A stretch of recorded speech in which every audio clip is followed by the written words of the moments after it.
그 어떤 사랑도 다 연진이 옆에 아무도 남기지 않으려고요. Oke, halo semuanya, apa kabar teman-teman semua? Di video ini gue akan meneruskan sebuah alur cerita film yang berjudul The Glory episode 7. Sedikit cerita tentang episode 7 ini teman-teman. Film akan lebih fokus menceritakan latar belakang dari Yijong.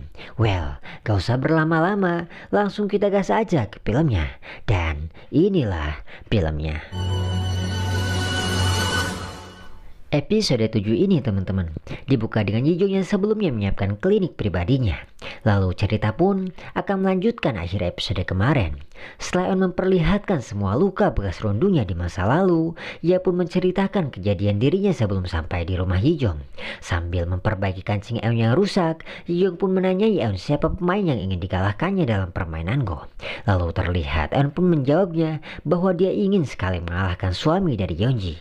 Dan singkatnya, setelah Eun menceritakan semua alasan mengapa dirinya ingin melakukan itu, terlihat Yijong yang semakin cinta pun mantap membantu Eun dan mencoba menjadikan dirinya penari pedang untuk seorang Eun teman-teman. 신명나게 가르쳐 줄게요. 그럼 동훈 후배가 하는 말은 그게 무슨 말이든 어명처럼 받들게요. Lalu Shin pun berpindah memperlihatkan Doyoung yang lagi melihat-lihat sebuah album istrinya. Gak lama Yeonji pun datang teman-teman, yang langsung ditanyai Doyoung mengenai hubungan dirinya dengan Jaejun dan Meo. Terlihat karena jawaban yang aneh dari istrinya itu membuat Doyoung curiga dan pergi meninggalkan Yeonji. 운전 조심해. Di keesokan harinya di tempat dukun langganan keluarga Yeonji, terlihat Bu Art pun mencoba pengobatan itu teman-teman untuk mengetahui dukun itu lebih lanjut. Sementara itu di rumah sakit ibu dari Yijong yang baru saja mendapat sebuah kiriman surat dari anaknya.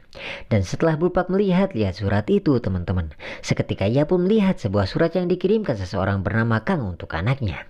Dan di sini pun terkuak teman-teman, yang ternyata pertanyaan teman so tahu Yijong di awal episode 4 kemarin ialah sebuah fakta bahwa ayah dari Yijong yang gak pernah kelihatan, ia pun menjadi korban dari kebiadaban pasiennya, yang membuat Bulpak shock. Dan terlihat Yijong di kediamannya pun sama teman-teman. Ketika dirinya mengambil sebuah pisau dari sebuah laci, Yijong pun membayangkan seorang Kang itu yang ingin ditusuknya dengan penuh amarah. Di keesokan harinya di sebuah gereja tempat biasa Sarah beribadah, terlihat Eun pun berada di tempat itu untuk menemui Sarah tentang permintaannya. Dan setelah Eun mendapat uangnya itu, Sarah pun meminta Eun untuk melepaskannya. Tapi terlihat Eun pun dengan tegas menolak permintaan itu, yang membuat Sarah hanya bisa kesal. 목사실에 있는 니네 아버지도 불러서 공증 세우기 전에 난 너한테 한 짓 다 회개하고 구원받았어. Setelah mendapatkan uang itu, terlihat Eun pun membawa Suna untuk mengikuti sebuah tes sekolah di Amerika. Di sini belum tahu ya teman-teman mengapa Eun melakukan itu. Lalu Shin pun berpindah memperlihatkan Doyoung dan Yisol di acara sekolahan. Singkatnya, setelah Yisol bercerita teman-teman, Doyoung pun mengetahui sebuah fakta bahwa Eun wali kelasnya ialah teman dari ibunya Yeonji. 친구? 친구인데 왜? Lalu Shin pun berpindah memperlihatkan Hijong dan Jaejun di sebuah wedding organizer. Terlihat Jaejun pun menanyai Hijong tentang Doyoung suami Yeonji teman-teman. Lalu singkatnya terlihat Jaejun pun kesal dengan dugaan Hijong tentang dirinya dan Yeonji, yang membuat Jaejun toksik dan mempermalukan Hijong di depan umum. Di keesokan harinya terlihat Yeonji pun mendatangi kediaman Jaejun untuk menanyakan Doyoung yang mengunjunginya. Tapi saat Yeonji mengirimi chat untuk menanyakan Jaejun yang gak ada di rumah, seketika notif telepon dari Jaejun pun muncul dan langsung diangkat Yeonji yang ingin bertemu. Namun karena si Jaejun ini yang sedang mengintai Yisol di sekolahannya, ia pun beralasan dan mematikan telepon itu. Lalu di sini pun terlihat teman-teman, ketika Yisol dan Jaejun bersebelahan di sebuah jalan yang terdapat lampu merah, terlihat Yisol yang buta warna pun enggan menyeberang, walau lampunya hijau teman-teman, yang membuat Jaejun tersadar dan mantap mengakui Yisol sebagai anaknya. 사랑한다 예솔아. 오늘부터 예솔이 지키기로. Shin beralih ke Hijong yang mendatangi kediaman Meo, teman-teman. Gak lama ia pun dipergoki Sarah yang sudah dulu berada di tempat itu. Singkatnya, setelah mereka berdua memanggil Yeonji dan menceritakan Meo Omi hilang, di sini terlihat Yeonji yang mendengar berita itu pun sedikit bertingkah aneh, yang membuat Hijong menceritakan Meo sebelum hilang pernah menelpon dirinya mengukit Sohye dan mengajaknya ke Rusia, yang membuat Yeonji diam dan langsung pergi meninggalkan kawan-kawannya itu.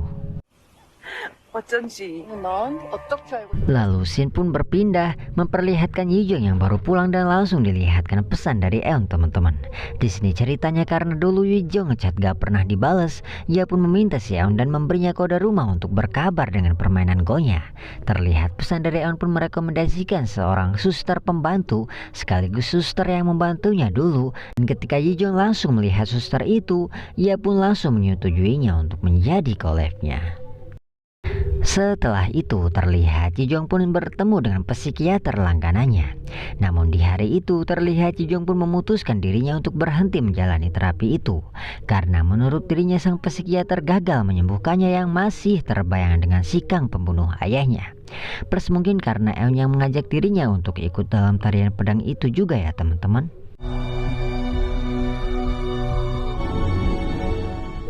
Di keesokan harinya, tepatnya di kediaman Jae-jun, teman-teman, terlihat ia pun memanggil pengacara pribadinya untuk meminta hak asuh Yesol anaknya Yeonji. Namun karena si pengacara tidak bisa membantu majukannya itu karena hukum di negara itu, ia pun hanya bisa menyarankan ketika penceraian dilakukan Yeonji untuk mengambil hak asuh itu. 이혼? Di malam harinya di tempat biasa Eun bertemu dengan Bu Art, teman-teman. Terlihat Bu Art pun melaporkan hasil kerjanya belakangan ini, bahwa 2 orang kemarin yang menabrak Eun ialah anak buah si Kapolsek yang bernama Sun. Dan setelah mereka mengetahui Pak Sun bekerja untuk Yeonji dan keluarganya, di saat itulah Eun membuka obrolan tentang Meo.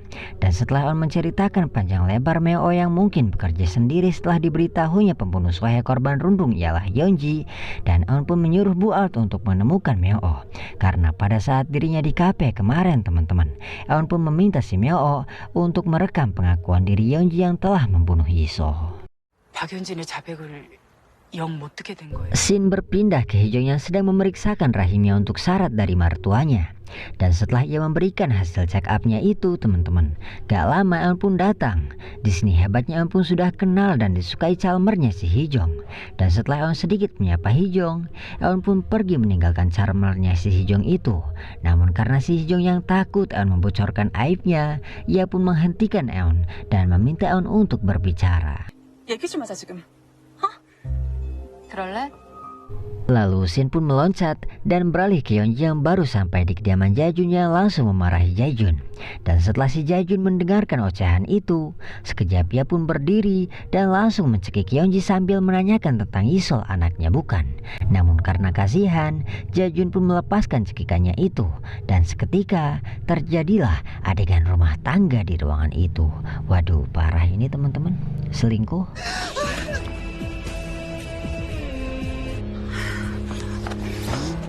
Di keesokan harinya di sekolah tempat Eun mengajar, terlihat Doyoung pun hadir untuk mengikuti acara pembelajaran itu. Gak lama terlihat Jae-jun pun hadir juga, teman-teman. Di sini awalnya Jae-jun pun beralasan kehadiran dirinya karena diundang si Eun teman sekolahnya dulu. Padahal mah pengen lihat Yisol kan, teman-teman. Namun karena si Jae-jun ini terus-terusan ngomong dan mengganggu si Doyoung, seketika episode 7 pun ditutup dengan begitu membagongkan. 아끼는 거 뺏겨본 적 있어요?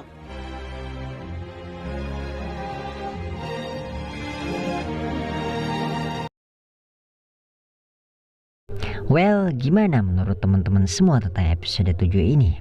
Jika ada yang mau disampaikan, teman-teman, tuliskan saja di kolom komentar. Dan jangan lupa like, share ke teman-teman, and subscribe biar kalian gak ketinggalan konten Mimin. Terima kasih, and bye-bye.